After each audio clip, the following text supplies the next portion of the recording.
Welcome to the fastest speedway on Earth. Since this track was first built in 1968, it has always had this weird and ominous curse that lingers over the speedway that will send shivers down the spine of even some of NASCAR's toughest drivers. For fans, it's a race where you come to party and have fun. For drivers, it's a place you are terrified of, with the thought of even surviving this track is a joy to hear, but difficult to accomplish. 39 cars racing 3 wide at nearly 200 miles an hour can only be summarized in 2 words. Others call it crazy. Around here, simple.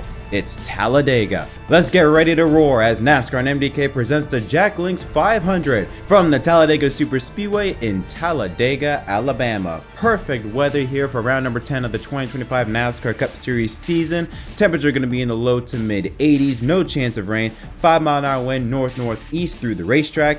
With mostly cloudy skies, wind gusts can get up to as high as 13 miles an hour. The green flag is scheduled to be flown at 3:20 p.m. Eastern Time on Fox. Welcome everyone back to episode of MDK RaceDay. My name is Jet. Hope you're having a wonderful day. We're back for the NASCAR Cup Series after our Easter break off, I should say, and we return to the most dangerous track in all of NASCAR, Talladega Superspeedway. Now, 2 weeks ago at Bristol was an absolute ass whooping by Kyle Larson, dominating the field and taking home another checker flag to his name. He jumps up 2 spots in the point standings, now up to 4th, minus 42 points behind William Byron, who is still the points leader. Denny Hamlin and teammate Christopher Bell remain 2nd and 3rd. Chase Elliott loses a spot, falls back to 5th, minus 68. Ryan Blaney gains a spot to 6th, minus 71. Tyler Reddick loses 2 positions, falls to 7th place. Bubba Wallace and Joey Logano and Alex Bowman remain 8th, 9th, and 10th, with Bowman minus 102 points from the leader, William Byron.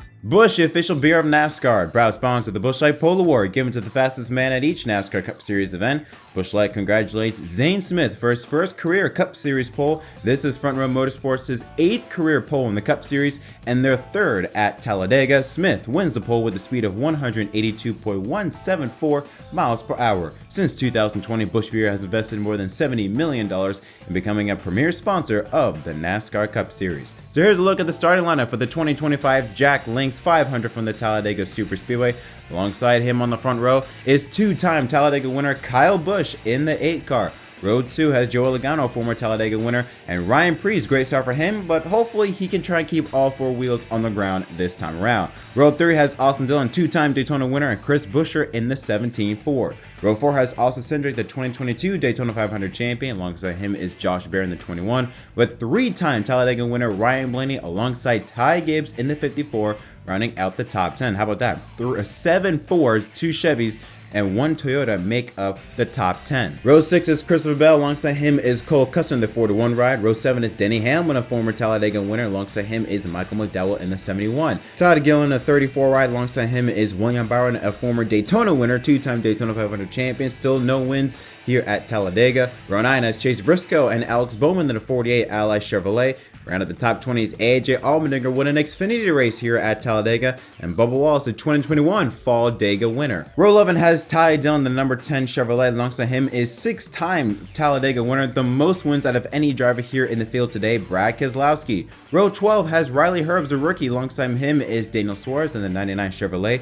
Row 13 is Kyle Larson. Starting alongside is Tyler Reddick in the 45 ride, the defending spring winner here at Talladega. Row 14 is Noah Gragson. Alongside him is Carson Hocevar. Rounding out the top 30 is John Hunter Nemechek in the 42 ride, and Chase Elliott, a 2-time Talladega winner, repping new colors with Amazon Prime on the hood. Row 16 is Anthony Alfredo. Alongside him is the 2022 Spring Talladega winner, Ross Chastain. Row 17 is Cody Ware and Eric Jones on the 43 ride. Ricky Stenhouse Jr., who won here last fall. Alongside him is rookie Shane Van Gisbergen. Justin Haley alongside him is BJ McLeod, with JJ Yeley rounding out the 39 car lineup. Now, we're not going to be showing the awesome win here at Talladega because it is a crapshoot and anybody has a shot at winning, but I want to introduce a new segment into this show. Earlier this week, I made a post on my YouTube page allowing fans make the call, because I always give my predictions. I always say what I think is going to happen, who I think is going to win. But now I want to give the opportunity for you guys, for the fans, to be able, the viewers that help keep the show going.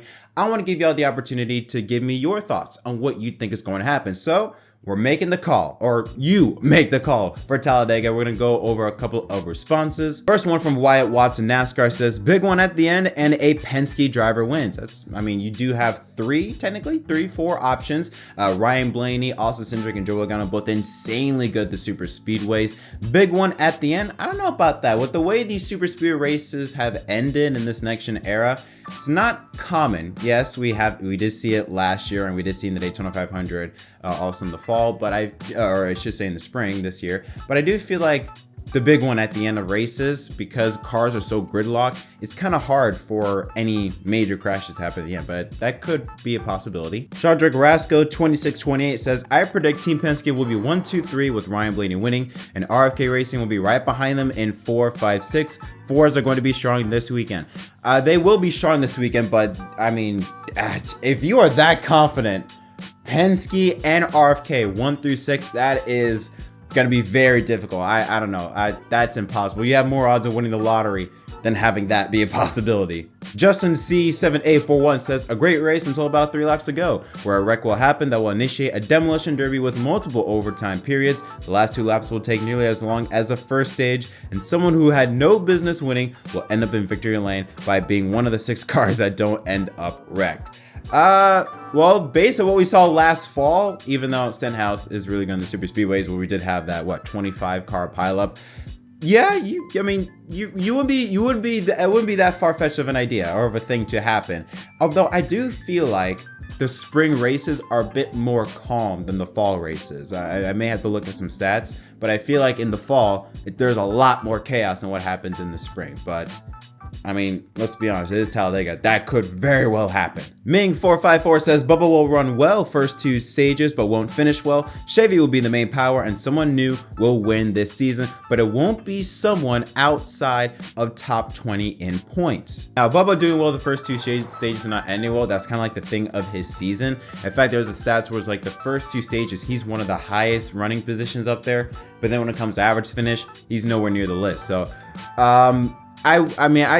I don't think at Talladega it's not about running well, it's just surviving the chaos and being there at the end. So, but Chevy being the main power, that's an interesting one, because everyone's been talking about Ford and mentioned some of the top 10 starters are all Ford, but Chevy, they do got some great hitters in the Chevy camp, but someone new will win that is in the top 20 in points. I mean, looking at some of the names, you do got Chris Buescher in the 12 car, you got Ryan Preece, Kyle Busch, won here in 2023 and 2008, Ricky Stenhouse Jr., 18th in points, Malcolm McDowell, 19th in points. I mean, there are some really strong drivers that have not gone to victory lane yet. Obviously, you look at Chase Elliott, a former winner here, 2-time winner here at Talladega, Ryan Blaney, a 3-time winner. So that's not, I mean, those are some real big hitters that still have not won races yet in the top 20. Navusa said, Preece doesn't flip. I mean, to be fair, all of his flips have happened at Daytona. So far, you know, knock on wood, he hasn't had anything at Talladega yet. Jude White 4401 says, call me crazy, but my pick to win is Austin Cindric. Listen, anything can happen at Talladega, and besides, he's been running better and much more consistent basis.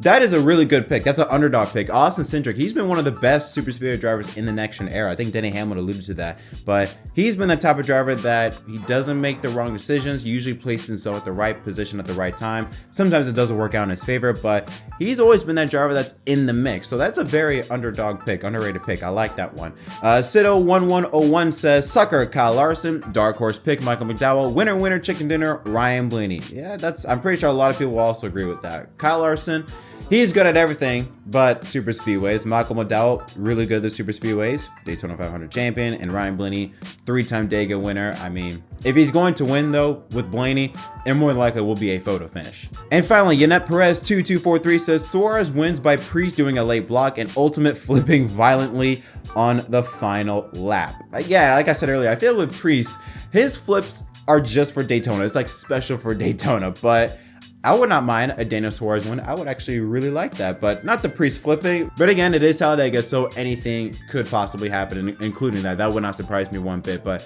those are some of the comments that I'm going to be picking. I'm going to be making this a weekly thing. Don't worry about it. This is not a one-time thing. I picked the ones that I felt were the most thought-provoking, like that made me think like, oh, okay, this is like a funny comment, or this one's that does strike a little bit of thought as to what could possibly happen. Now, let's talk about my predictions. What do I think is going to happen at Talladega? What are the storylines? Well, of course, saving fuel. That's been the name of the game ever since the next gen era has been implemented, is saving fuel. We all remember what we saw last fall at Talladega, where 3 drivers or 3 wide, like, I don't know, 8, 9 rows deep. I mean, just gridlock 3 wide. It was amazing to see, but that was all saving fuel. Now, Ricky Stenhouse Jr. mentioned something that this new form of saving fuel or of riding around is kind of like what we did in the past, where you just rode the top and do a freight train. That's kind of like the new version. At least that's how he put it. The only reason why they do 3 wides is because it looks more entertaining to the fans. And yes, that is true. That is true. It does look more entertaining to the fans. But Carson Hocevar also said in an interview this week that he doesn't plan on doing that. He's going to go flat out. He's just going to go to the floor. Now, unless somebody, I don't know, Chevrolet or somebody tells them, hey, don't do that, watch out for the 77 to maybe do something here. Because I am curious. I've always been curious. What happens if you go full throttle? I mean, keep in mind, I mean, they're going slow. They're going 2 seconds or so off the pace. What if you do go full throttle? Could you maybe catch up to the pack? I mean, if so, you can maybe lap the field and then risk going on the pit road and, pitting it a lot earlier for fuel, just because you're much faster than everybody else. So I am very curious as to see if anyone is going to try that. And if anyone would try that, it would be Carson Hocevar. We also got to talk about the Fords. I mean, the Fords, 7 of the top 10 starters in this field today are Ford drivers. Ryan Blaney, that's going to be one of the big hitters here today. A 3-time Talladega winner in the last 6 races, 3 top 10s and a win. Front row's Todd Gilliland. He's also going to be a very underdog pick. That's the driver that I think that a lot of people are not going to have their eyes on. He ran really well here in Speed Weeks. He could be a dark horse pick alongside Michael McDowell, like what someone else said during that We Make the Call scene. Michael McDowell is another driver I think that could be an underdog here today. But I look at Todd Gilliland, I look at Front Row Motorsports as a whole. They could be, those 3 drivers, they could make some noise here today. And we also have to talk about Blaney's teammates. Team Penske. We mentioned Austin Cindric earlier. You also got to mention Joey Logano. However, Ryan Blaney and Austin Cindric are here. I put Joey Logano in another category because with Blaney and Cindric, they're going to try and make it to the end.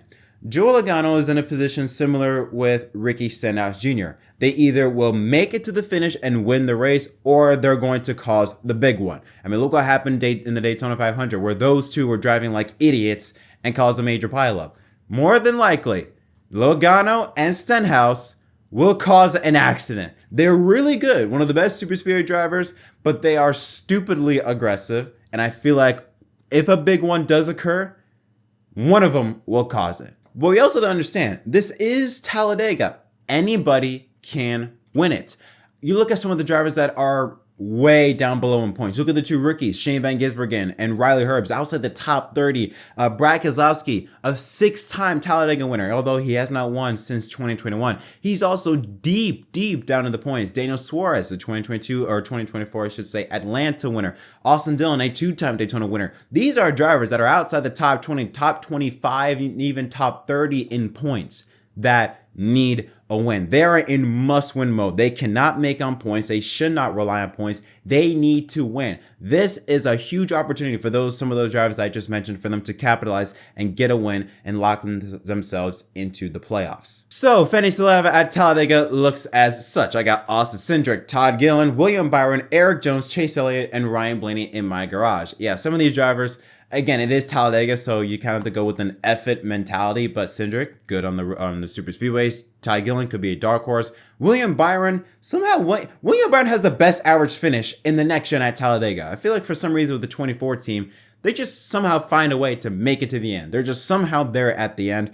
Eric Jones, he's won at Daytona in July, I think of 2018, if I'm not mistaken. Again, I feel like he's going to be one of those drivers where it's like, oh, wow, he's in the top 10. That's what I'm going for. Chase Elliott, former Dega winner, and Ryan Blaney, a former Dega winner, so I got to get some experience in that category. But the driver that I do have winning this race, I do got Ryan Blaney.